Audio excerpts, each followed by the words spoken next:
we're happy you're able to join us for this ICETE virtual time together. We do these things once a month on the second Friday of the month, and so we're here together to discuss things that we think might be important for us to interact upon. And today, what we wanted to do was to simply I ask questions about quality and connections. Some of you may have heard me talk about ICET, and when I share about ICET, I usually say that ICET is about quality and training and connecting the trainers, theological education leaders for church impact, quality, connections, and impact. And so as we think about that core essence, those principles of ICET, core values of ICET and mission for us, what does that look like?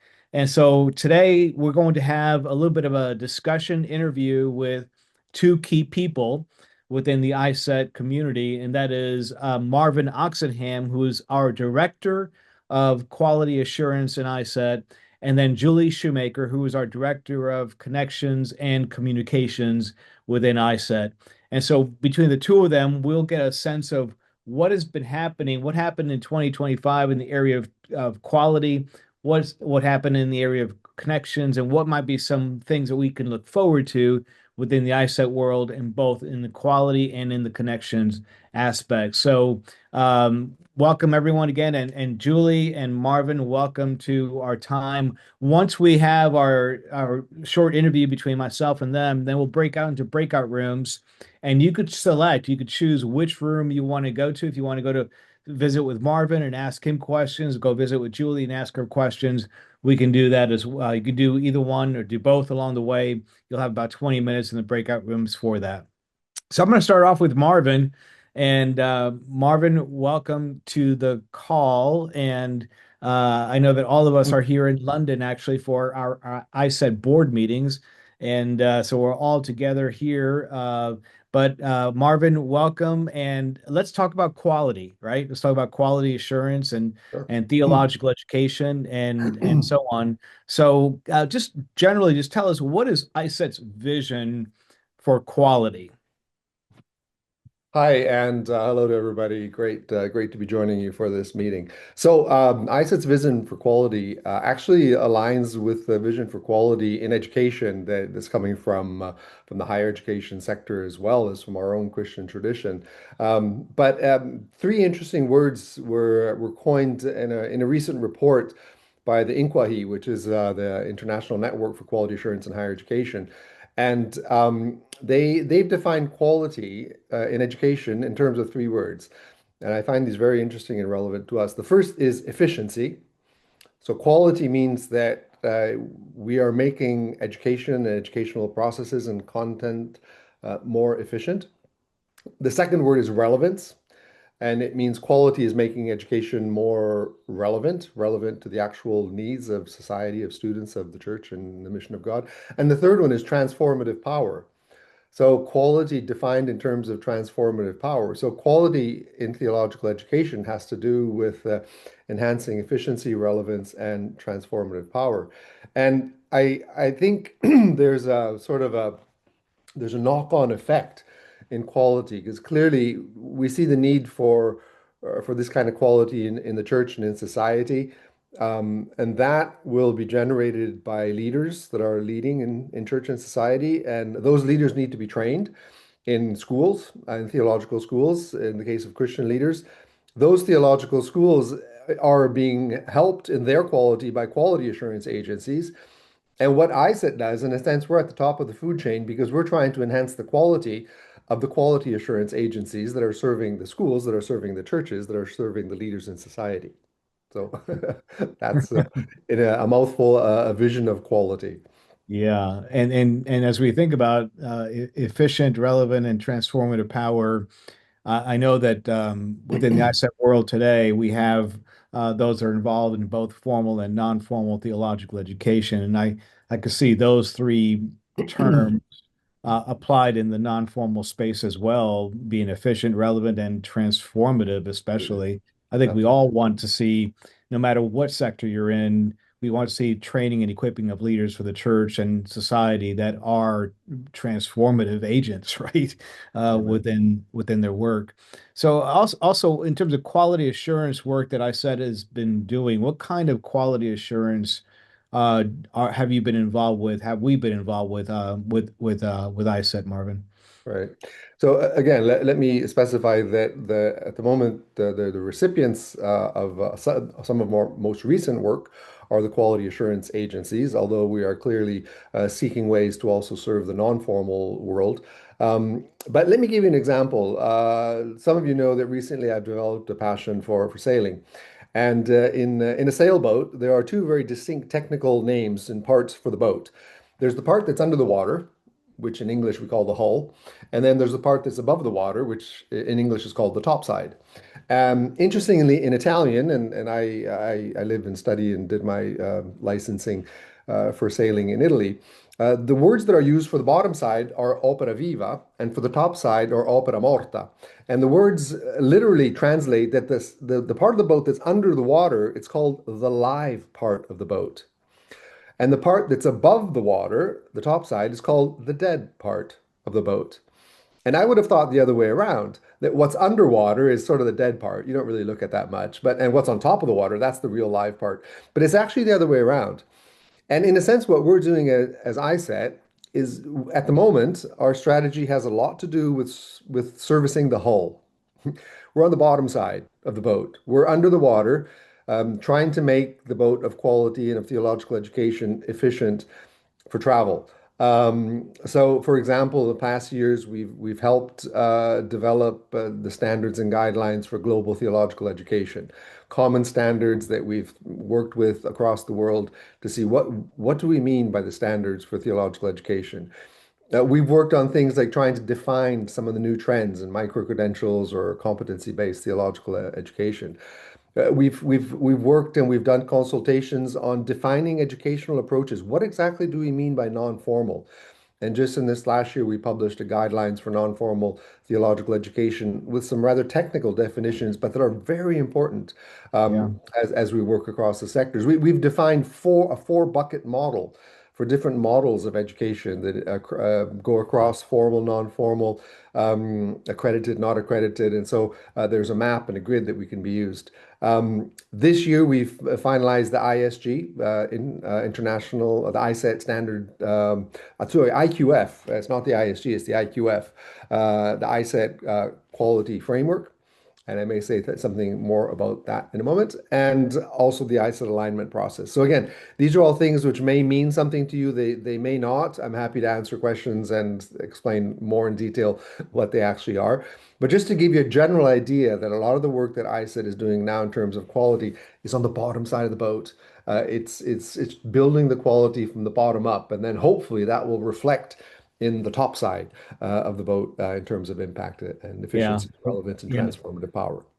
and I'm sure during the breakout time, people might want to have you unpack some of these things that you've been referring to because it's quite involved. And the underside of the boat, as you're describing, is more complex than we might have even imagined at the beginning. So also, I know that ICET has been involved in what is called an alignment process. And that is also significant part of what we're trying to get accomplished within the ICET world. Can you share a little bit about that, Marvin, in terms of Right. what is alignment and where do you see that going? Why is that important for us to work Right. towards that? Right. So you may all be familiar with the United Nations Sustainable Development Goals 2030.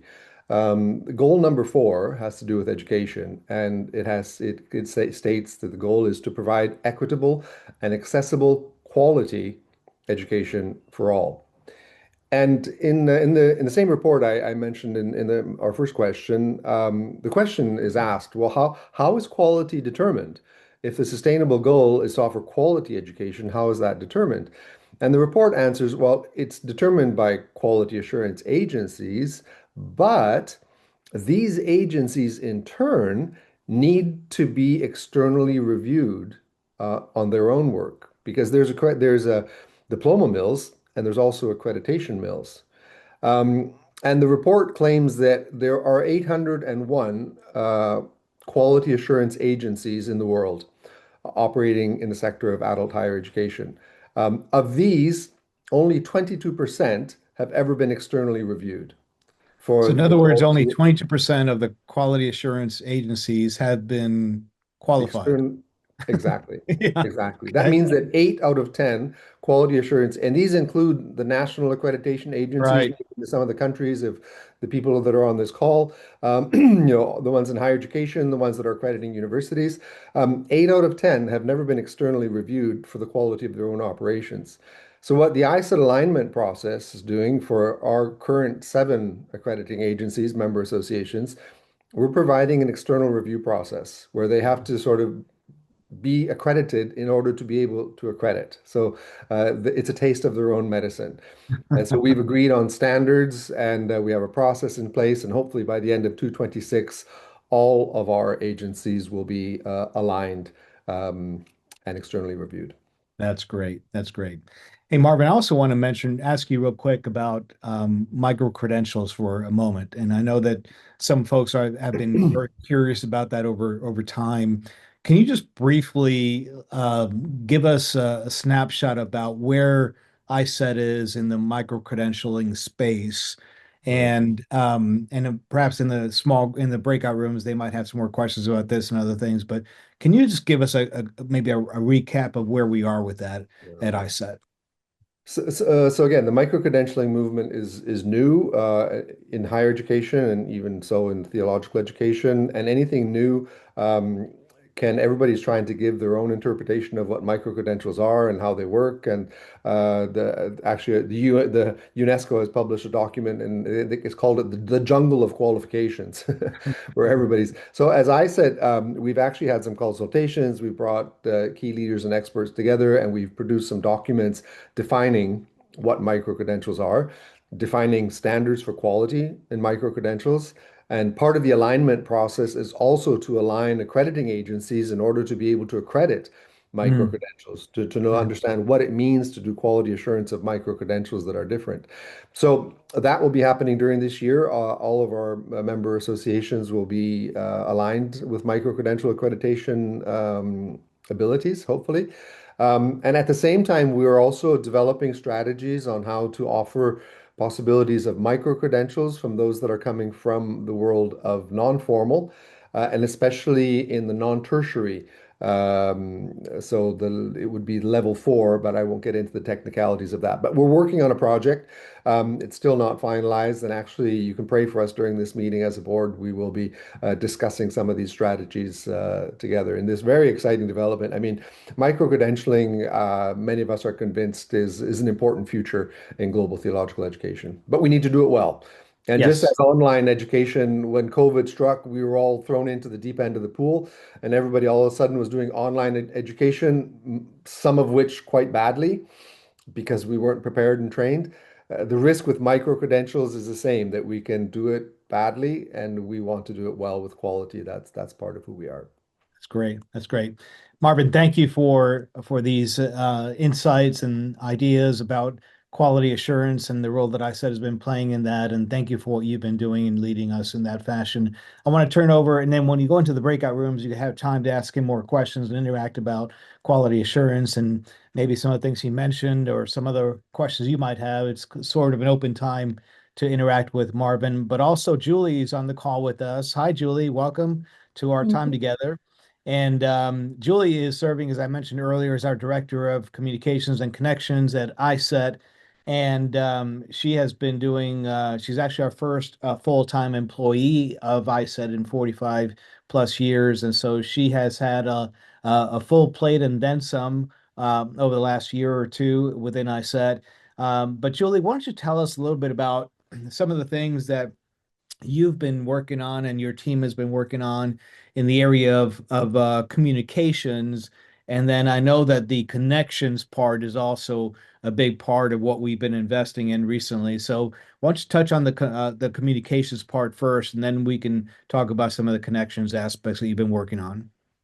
Absolutely. Something that we're doing in communications really is just looking at who is ICETE and how do we actually convey that to others? There have been several who have said, I understand that ICETE is involved in theological education, but I want to know what that really entails for us as an organization. How much do we align with that and how much do we not? And so over the coming months, you are going to start seeing some small changes and some more major changes to our website that will more clearly define what ICET is and what we believe about theological education, how we define that.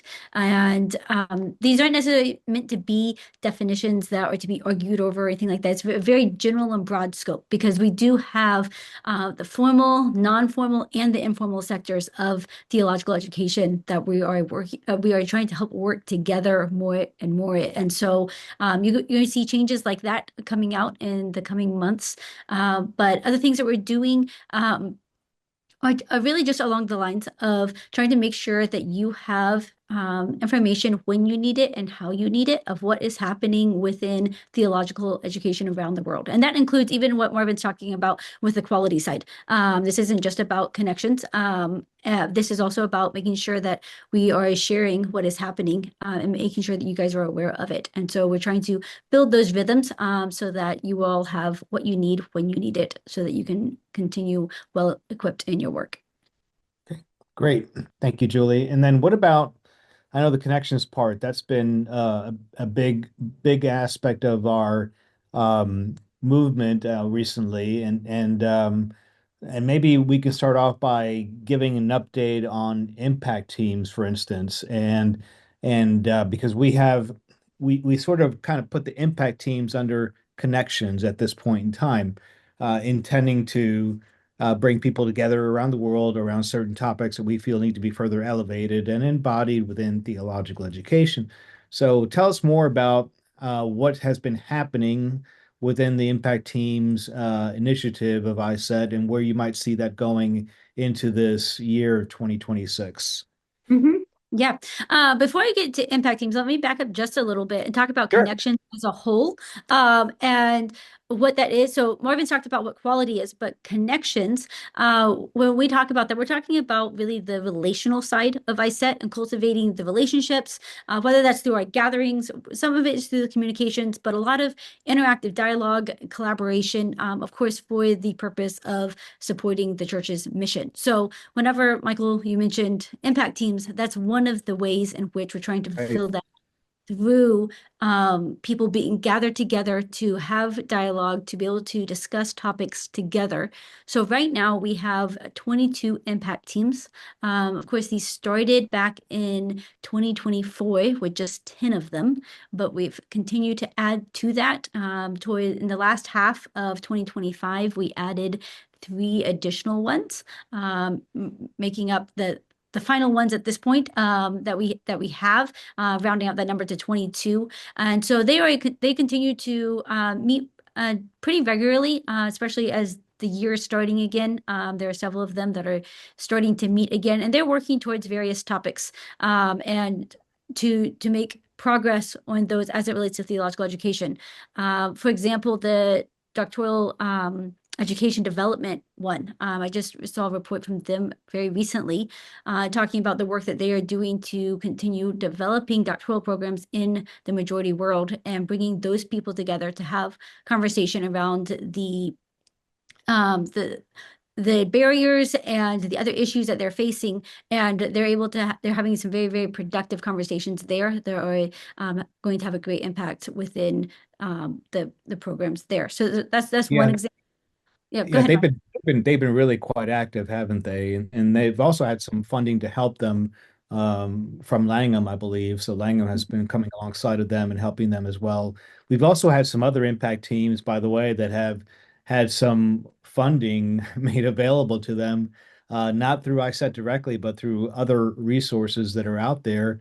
It's just fascinating to watch that. It's fascinating to see how this initiative is not only developing, but there are some that are coming alongside and wanting to support them financially. And also on the flip side, though, we have closed a couple of impact teams as well. Is that right, Julie? Yes, that is Yeah. right. Yeah, Yeah. for various reasons. Some of them have said we've completed our work, and our topic is no longer necessary as one that we need to continue gathering about. And so that's Yeah. something we want to be intentional about is defining what are the active topics that need to be talked about. Sure.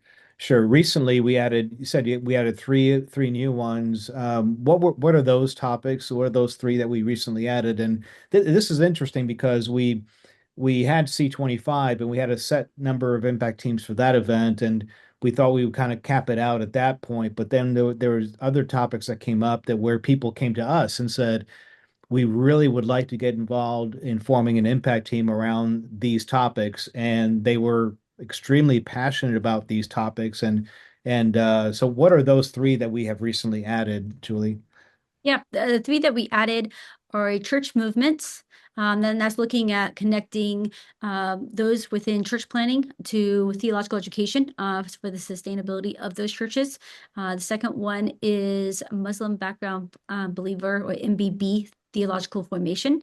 So that's helping to contextualize theological education for those from that background. And the third one is on pastoral training. In fact, all three of those were present, I believe, in November at our ICETE virtual. And so, if Right. you want to hear more about those teams, you can go to our YouTube and you can watch the recording from the November ICETE virtual, and you'll be able to hear more about those teams specifically.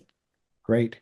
And then, Julie, why don't you talk a little bit about in terms of connections? I mean, we have, of course, C27 coming up in April of 2027. You might want to say a few words about that, but I also want to have you share a little bit about what has been happening with ICET mapping and that the beginning of that initiative, and we're still trying to figure out where we're going to go with all that. We get that, but what has been happening in terms of connections through mapping, and then we'll be breaking out into the breakout rooms here in a few minutes.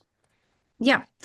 So the mapping initiative is a very, very large initiative that we are looking at we've started already in some ways, but then looking at expanding even further than that. And it really boils down to looking at who is doing what, where, and how, and then how do we help them to collaborate together, to work together, to further the cause of Christ, but also through theological education in those areas. And so, some of what we're hoping to do with that is to identify areas of duplication and to uncover different gaps within theological education. And that will be happening both at the formal level and the non-formal level. So this isn't something that's just for one sector of theological education to be involved in, but it is a way to uncover what is happening in both areas so that we can also figure out other collaborations between those. So right now, we've started with ICEP members in this to work with them and what they're doing. And so I gathered in September with some of the ICEP partners, and then later in October with about 20 of our associate and affiliate members. And we're able to begin that process to hear feedback from them to further refine it. And we'll be, of course, expanding that to the rest of our members and to our member associations also, so that this isn't something that's happening apart from the formal and what is happening with our member associations, but it's everyone working together towards this goal.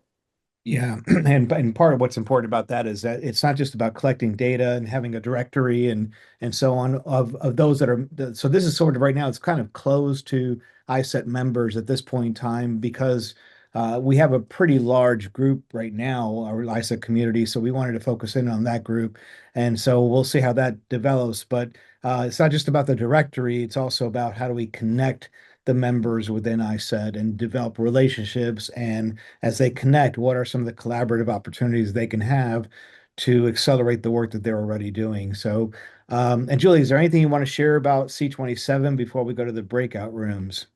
C27, location coming very soon. And not quite there, but very soon. We'll be able to announce that and let you all know. Like maybe tomorrow. So yeah, I won't be sending an email tomorrow, but we'll be yes, yes, very close. it will be Uh, in Africa. It will be in Africa. I know yes. that. It will be in Africa, April 5 to 9, 2027. And we're really looking at very practically of what does it look like to take all these global ideas that we're talking about and implement them locally, whether that's within formal or non-formal, all of those working together. So we'll be working in that regard as we get closer to it. But of course, we'll have more information for you soon, Okay, very soon. great.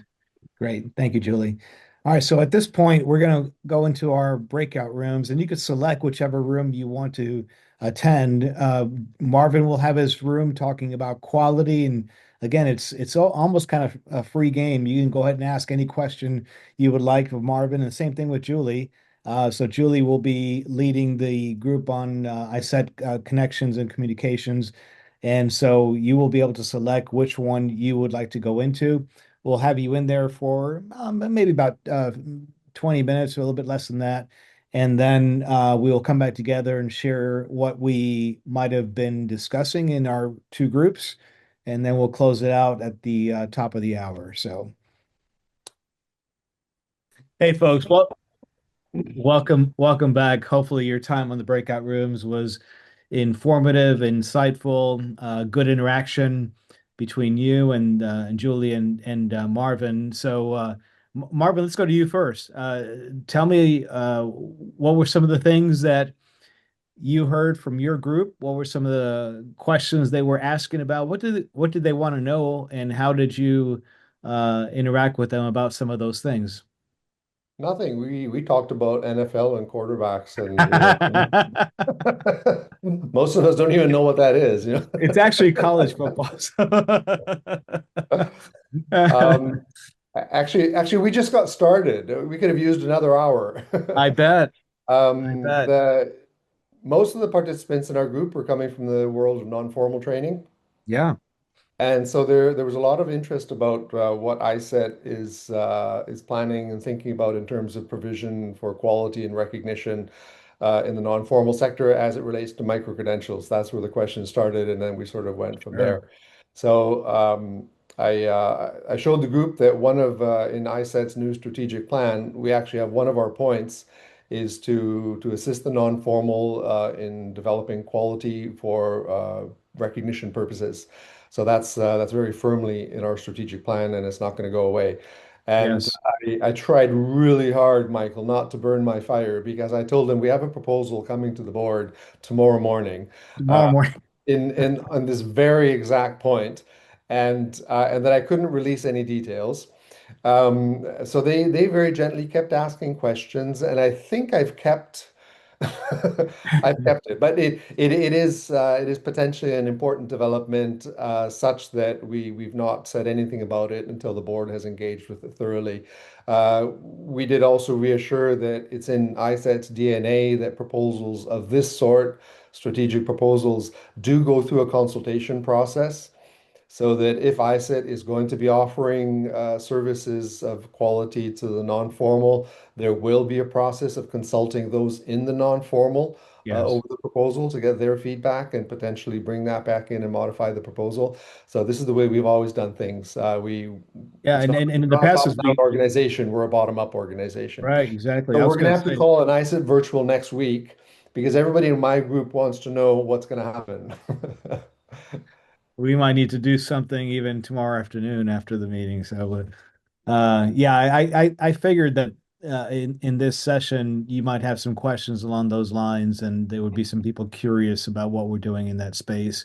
But I think you're right, Marvin. The process that we've held in the past is to have those gatherings. Usually they're in Rome, right? And having them Virtually. come there and just spend a few days with a good group, a good sized group, really hammering out some of these details because we don't want us to be coming in dictating everything. We want to hear from those that we intend to serve, and it's I've witnessed that process take place in other ways, and Marvin, you do a great job with that, and that's a good way of doing it. So we'll have more news after our board meeting and see where we're headed with this. And if it's going in the direction we hope it does, then we'll have some gatherings and some more communications on how to proceed forward. So that's good. Yeah, and if Anything? anybody just, we didn't say this in a group because we got shut down, but if there's anybody in the group that very specifically would like also to be involved, should we have a consultation, drop an email to, I don't know, Stephanie or Julie or myself, Our emails are just name, surname at ICETE.info, and you can reach us. Can you just share briefly what I mean, you and I know because we've been in them, but can you share briefly what some of these consultations look like? Like what happens in these events when you gather? So our first two, one was over the ICET Academy. The ICET Academy, which several of you have perhaps used as our training platform, it was an idea to start with, and we brought together, I think it was about a dozen people from 5 different continents, and we came together and we discussed this notion of a training platform, and from there it developed and evolved into what it is now, with almost 3,000 theological educators that are signed up. The next one was perhaps one of our most complex ones, is when we developed the SG, the Standards and Guidelines for Global Theological Education. And there we brought together about 30 people from, again, from all of the continents of the world together. We spent 5 days with spreadsheets and flip charts and whatnot, and tried to sort out together the minimum common denominators for what we think is quality in theological education.